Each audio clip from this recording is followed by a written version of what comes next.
So just as a summary, this was the straight line depreciation, and I want you to remember that we bought the truck for $40,000 and depreciated it over 5 years, and it did have a value at the end of $5,000, the salvage value, and that's what we depreciated it to. Now, using the double declining method, it's a little different. So you do still set up that $40,000 as the beginning book value because you bought the truck for $40,000. It doesn't matter which internal depreciation method we used, you're still paying $40,000 for that truck.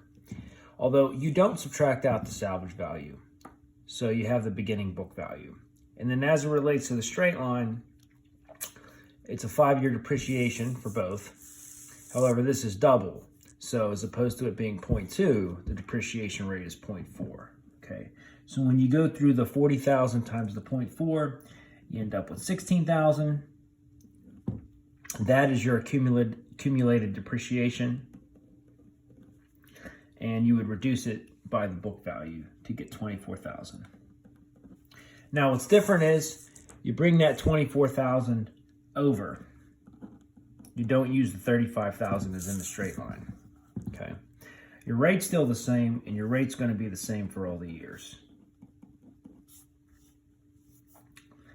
And just filling this out, we get 9,600. 9,600 plus the 16,000 is 25,600.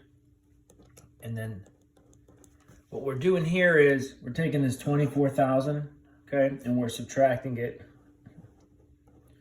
from this, the 9,600, to get the 14,400. Okay.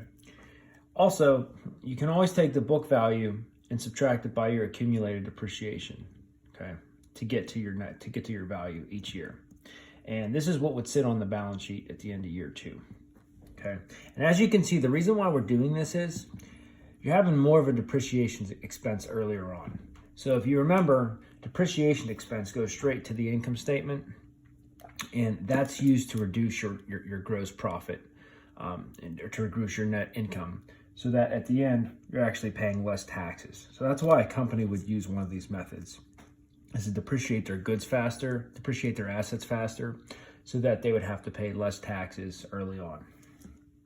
And a lot of the tax laws that just came out actually made that more favorable for businesses as well. So I'm just following along here.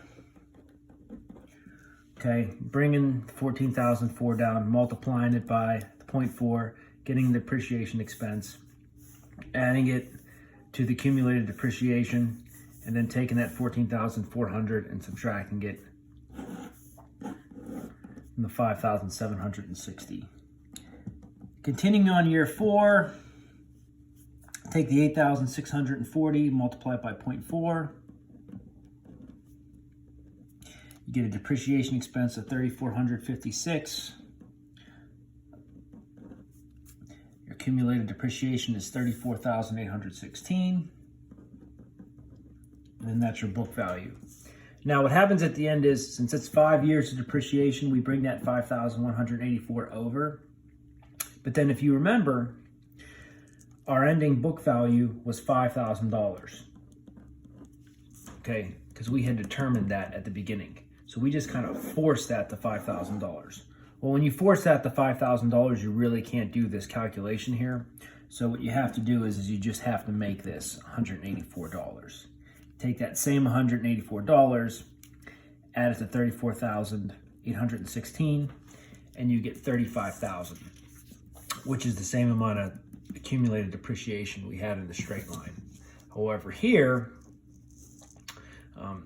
we had different values. We had higher depreciation amounts in the first couple years, but we still have that ending value.